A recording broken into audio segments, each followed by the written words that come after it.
nation, under God, indivisible, with liberty and justice for all.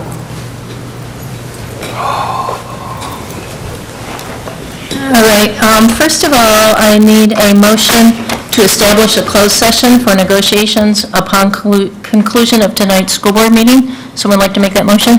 So moved. Second? All right, all in favor, please say aye. Aye. Opposed? All right, moving on, now is there a motion to approve the agenda? Second. All in favor of approving the agenda as written, please say aye. Aye. Opposed? All right, and then we're going to move on to recognition of students, staff, and public. And the first person on there, Carol Campo from Kennedy High School principal, is unable to be here this evening, so she is going to come at a later meeting. So the next person we'd like to recognize is our fellow school board member, Nellie Corman. And she is the National Education Association Foundation Global Learning Fellow. So I'd like to say congratulations to Nellie for being named a fellow, and she is one of 48 educators selected from over 400 applicants across 47 states. The cohort would participate in a 2-day workshop in Washington, D.C. this fall where they will hear from global competency leaders and experts and strengthen their peer learning community. And then next summer, the group is scheduled to complete an international field study in South Africa to learn about the country's culture and history, visit schools, and interact with local educators, students, administrators, and policymakers. So please join me in congratulating our fellow board member.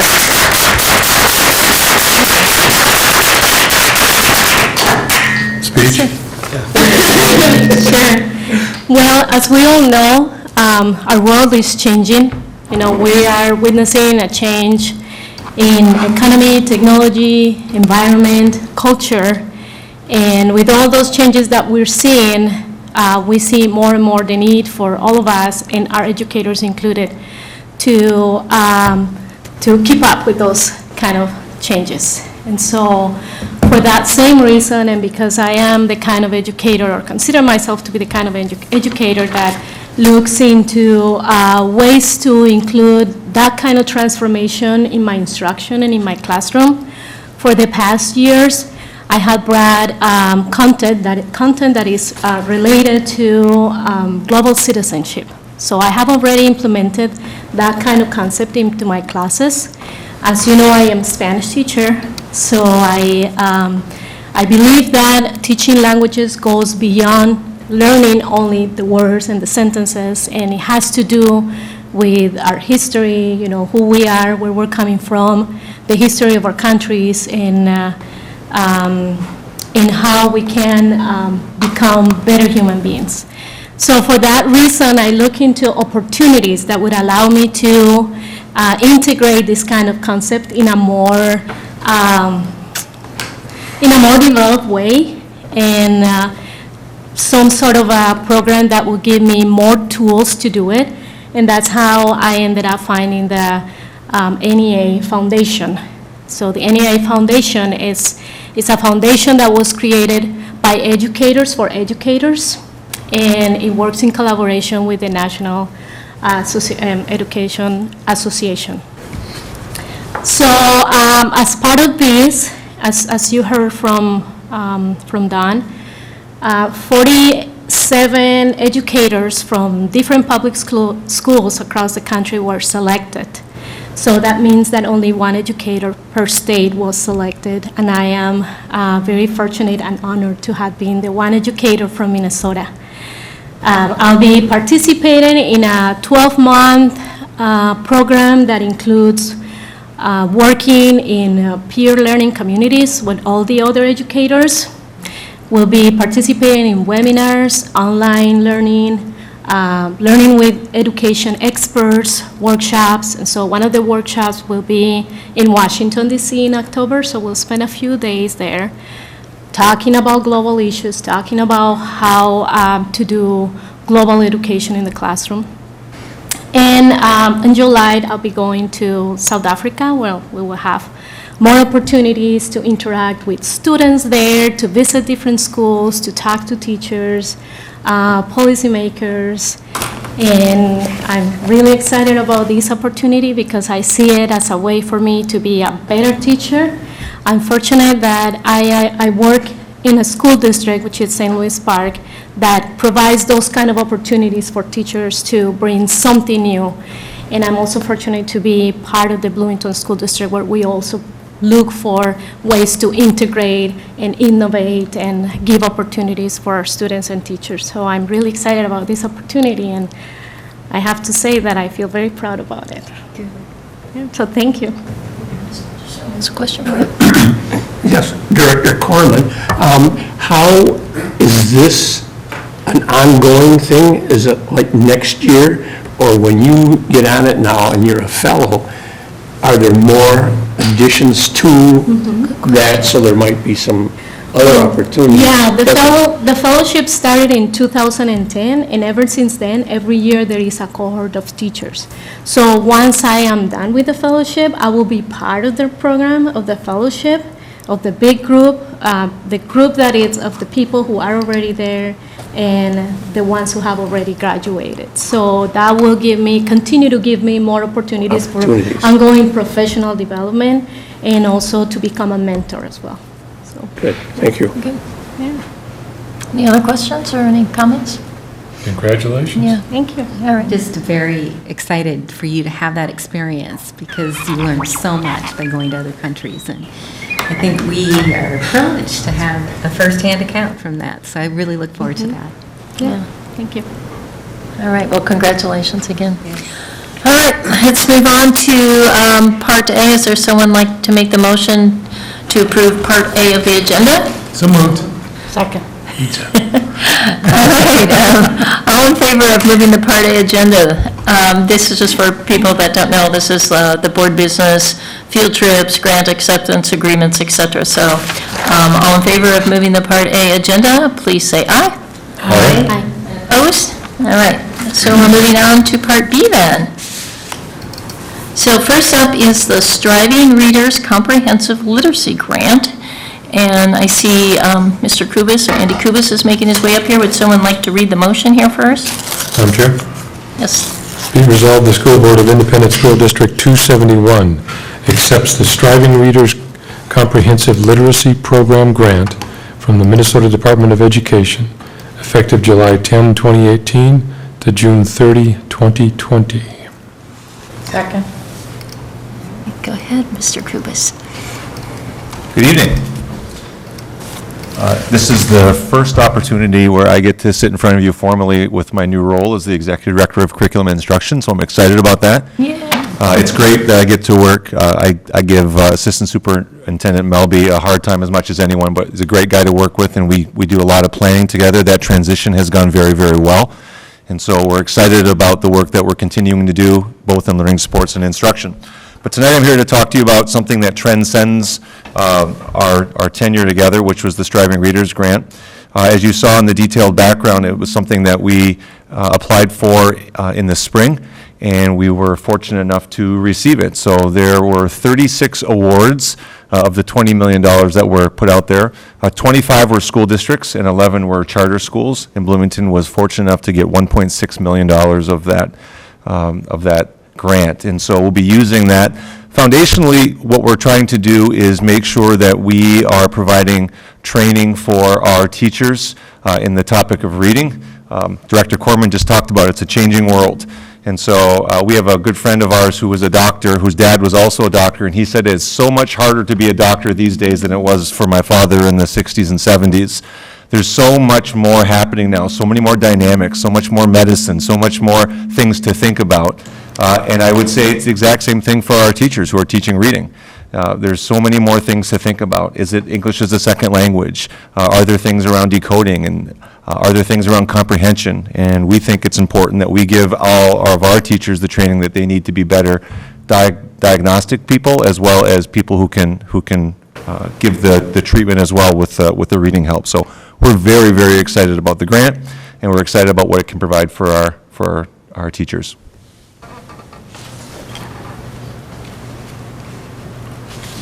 questions or anything? Mr. Soren? It's a 2-year grant. That's correct. And will there be, do we have any inkling that there might be more after this, or is this just really a blast to be able to do what we can for the various recipients and then to go from there? Yeah, my understanding, it's a blast, to use your term. But however, what we've done, as we are pretty good at doing here in Bloomington, is we're looking at ways to study and measure what is this, how are we doing with this program? And if it's something that's making a difference, then we are committed to looking at ways to implementing this type of work. Could you just briefly highlight some of the cool things we're getting with this 1.6 million? Sure. So what we're looking at, the model is a coaching model. And so what we're looking at doing is taking, it'll be 7 coaches in elementary. We already have 2 that are already in place, and so we're going to get 5 more coaches. And so we know that, the best training is job-embedded training. And so what the coaches will be doing is they'll be being trained in a plethora of areas to be able to watch teachers teach a literacy lesson and then be able to help them out, give them strategies, incorporate REL population, incorporate our historically disenfranchised, some of the troubles that they have. So a lot of different programs and tools to use to make sure that they are getting the things that they need to meet the needs of their kids.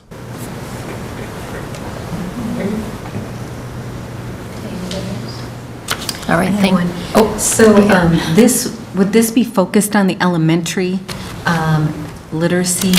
What about our ESL students that come in without English language in the high school or the middle Yeah, school? this particular grant is just elementary, K-5, and there's also a second component, which is the early childhood component as well. So the early childhood component, they're working, they're thinking more about language in a whole brain to get kids ready to be in elementary school. And so they also have a portion of this grant. They're going to hire 3 coaches to be able to get the same kind of training and get kids ready for that next step. So it's a early ed and elementary grant only. Excellent. Great, thank you. Okay, I don't see any other questions, so thank you. Thank you. Okay. All right, all in favor of approving this, please say aye. Aye. Opposed? All right, thank you. All right, moving on to, next we have the agreement for debt payment, distribution of assets, and assignment of liabilities upon the withdrawal of Independent School District number 271 from TIE. So would someone else like to read that motion while they're coming up here? Madam Chair. Be it resolved that the School Board of Independent School District 271 approves the agreement for debt payment, distribution of assets, and assignment of liabilities upon the withdrawal of Independent School District number 271 from ties and authorizes the chair and clerk to sign said agreement on behalf of the school board. Second? All right. We have Rod Zigvich and John Weiser. You guys, I don't know who's doing, so go ahead. Chair Sayoff, Board Member Superintendent Fujitaki. We're here tonight. This was a process that was started about 3 years ago when the board approved the movement of us moving away from ties. We've been working with ties in negotiations the last probably 6 months. Superintendent Fujitaki and myself worked with them to do a final agreement, which is the results of this resolution, and it has been looked at by legal counsel.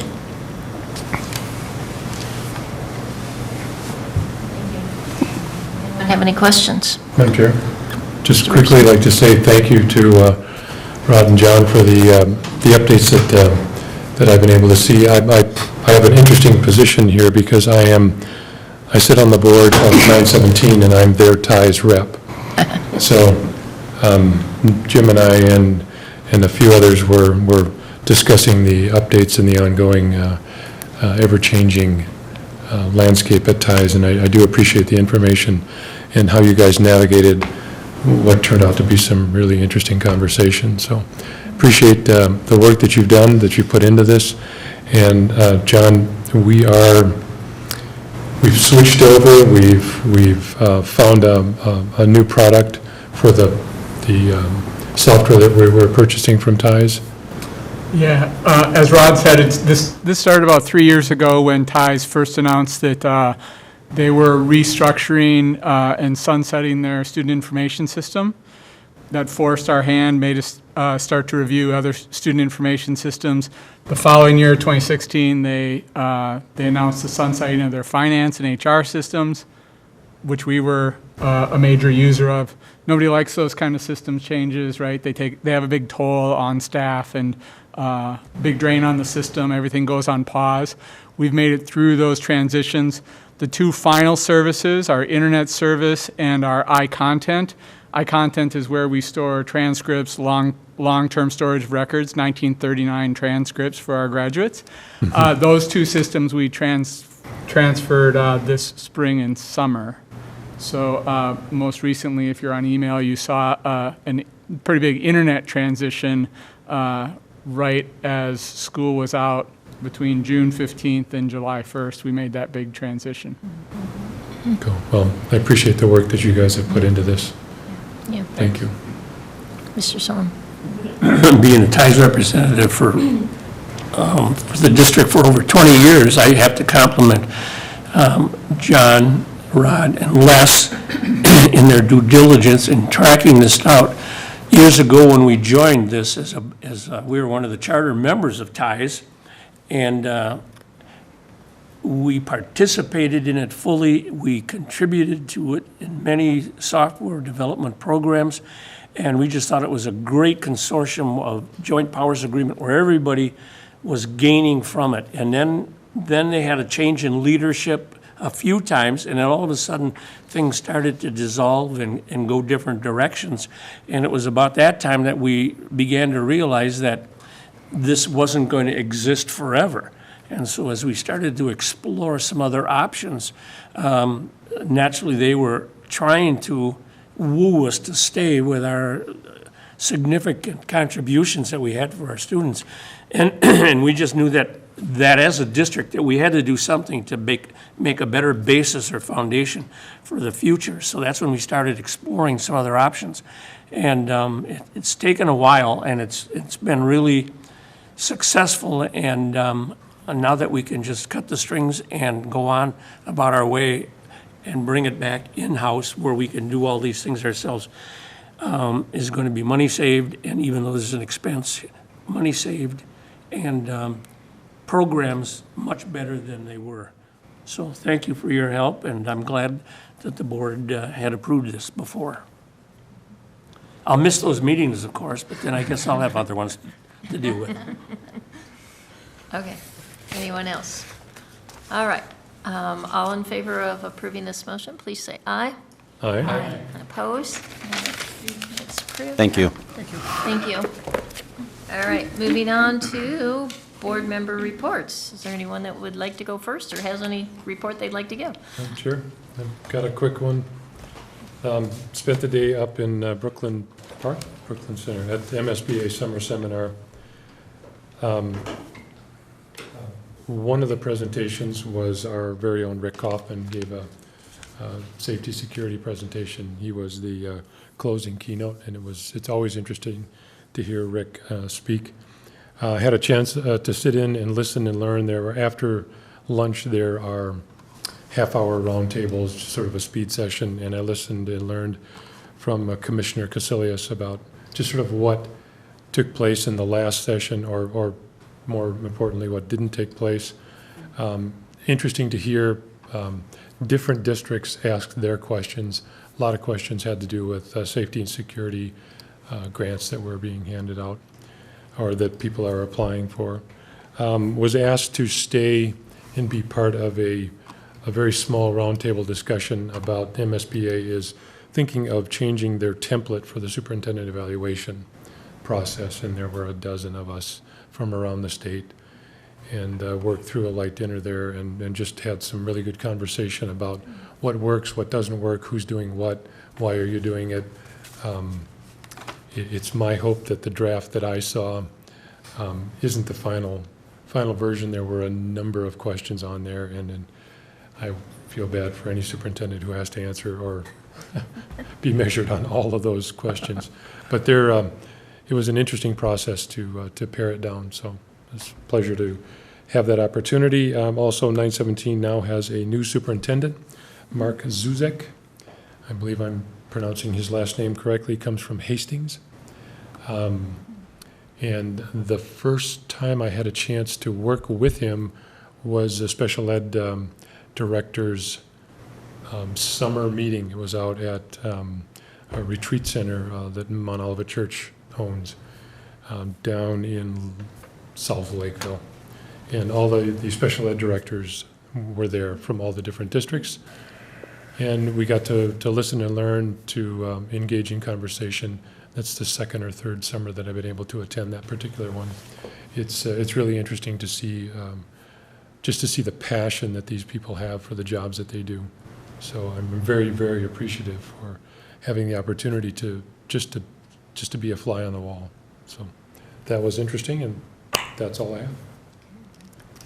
Anybody else? Maureen?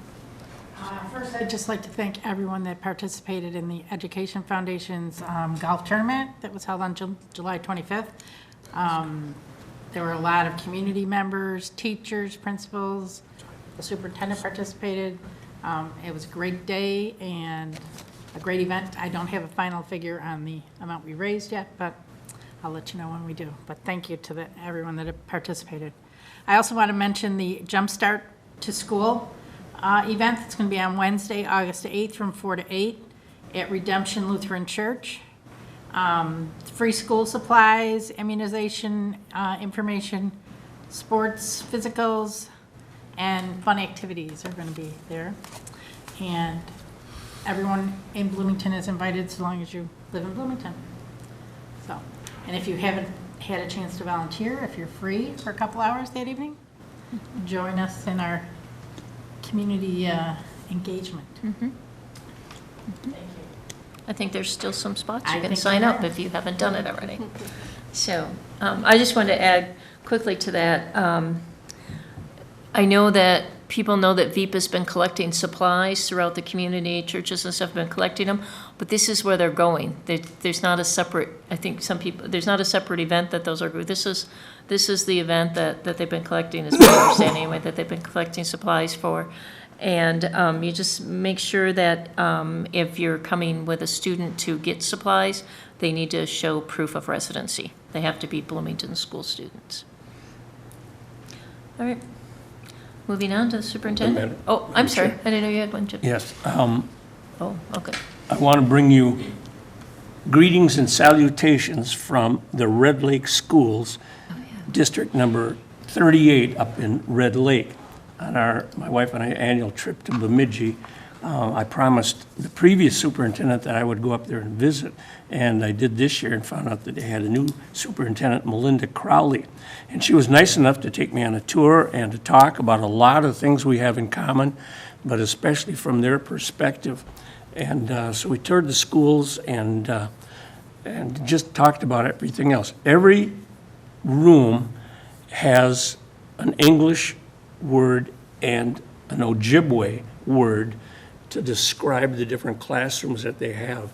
And so it's really interesting in a predominantly Indian city, nation, reservation. However, it's still a public school, and they still have all the different programs. They have homeschooling, they have English as a second language. Strange, because primarily English is the first language, so they're learning Ojibwe now. But all of the things that we do here, they do there on a much smaller scale. They have a workforce, World's Best Workforce document that I'll hand off to Eric afterwards just to see how their perspective is. And they have a 5-member board. But it was just interesting to learn that because we hear so much about the new Bugonagie Shag High School, which is a BIE school in Leech Lake. I plan to make it up there yet this year too, just to see what they're doing. But I have a newfound interest in the American Indian or Native American schools and what they do, and it's because I've been working with Heidi Hecker for a few years too, and just the appreciation for what they go through to try and make their schools as excellent as possible. So we did that, and I shared this with our friends over at the Bloomington Historical Society, and they were so appreciative of it that they appointed me to their board now. So I'm on the Historical Society board at Bloomington, and I said I was grateful for that because now I get to read all those free books instead of having to buy them. But, so that's one aspect of it, and I did mention to her that whatever we could do to partner in any way, we would be more than happy to. And we're going to exchange during the course of the year, so it's going to be an interesting get-together. The second aspect of it was there was a traditional lacrosse game in history at Pond this past weekend on Saturday, and I took my grandson, who is a lacrosse player, over there to see how the Indians played lacrosse when they first started the game here in America. And they have one goal post at each end, and you have to hit the goal post with the ball in order to score a point. Well, if you have a nice tall goaltender who can just stand there and circle it as everybody goes around, the scores aren't really high. But it was an exciting time, and to talk to some of the people there, I was the only, my grandson is a blonde, and he was the only blonde, white kid playing in this game. But they had boys and girls from all ages up to 14, and they were really energetic, as kids are, about playing this. And so it was a nice experience, and I had an opportunity to talk to one of the Indian coordinators from Eastview, John Other Medicine, and he's talked to Heidi and a few other ones, so he's really interested in sharing more and more. And then I met a gal, Danielle, who was from the Ho-Chunk tribe in Wisconsin, and she had worked at the St. Paul schools, and she is an Indian liaison coordinator, and she said that while she was working there, they had always looked to Bloomington for their leadership and the good programs that they had here in Bloomington. And so she was more than willing to share with me some of the ideas, and I got her card. So I said, see what happens when I go to some of these places and I open my mouth, all of a sudden, you know, it just, a whole flood of information comes through. But it was really an exciting time, and I just said I have a new interest in the new sharing of what goes on in the Dakota, the Ojibwe, the Ho-Chunk, and a whole variety of the Indian tribes. I almost went up to play in their casino of 7 clans, but I decided against that because my wife was expecting me back for lunch, and so it was just, but it was a great experience, and I wanted to share that with you because we have some new friends that want to hear from us. That concludes my report. Did you have something? Yes, I should inform the board that I have come to the end of the term of being one of the members for the Legislative Committee for the Association of Metropolitan School Districts. You only get to serve for one term, which is 3 years, and I just completed my 3 years. So I will continue to be part of the association, but only the board of directors. Okay. All right. Anybody else? Okay. Mr. Fujitaki. Great, thank you. Administration requests a motion to establish a board retreat on August 21st at 6 p.m. for the purpose of strategic planning. The retreat will be held at the Bloomington Chamber of Commerce offices. So moved. Second. Okay, all in favor of this motion, please say aye. Aye. Opposed? All right, thank you. Thank you. With respect to the coming school year, the first day of school for secondary students, grades 6 through 12, will be Tuesday, September 4th. The first day of school for elementary students, grades K to 5, is Wednesday, September 5th. Now, all of the schools will be holding back-to-school nights or back-to-school events. Parents, guardians, and students should check with their respective schools to confirm dates and times of those events. Yes, Board Member Sorrow. When does the preschool and early childhood begin? I don't know. I'll get back to you. A week after the Anybody have an short idea? school, right? So it would be, whatever that is, the 8th. We'll get back to you with that. Yeah, it's just, Okay. you know, just, we want to always include them. Okay, the other thing is, there's a number of construction projects on throughout our district. Right now, the construction projects are on schedule and on budget, to be ready for school. Okay? The last thing is, board members Bartolotta and Bergstrom and I are members of the Community Center Stakeholders Group. The next meeting will be on August 6th. The purpose of that meeting August 6th, thank you. It will be to discuss a community survey that is designed to give information to the stakeholders group to help with the planning of the new community center. After that, we'll give the board a report. And that concludes my report. Any other business that needs to come before the board? All right, meeting's adjourned. Thank you.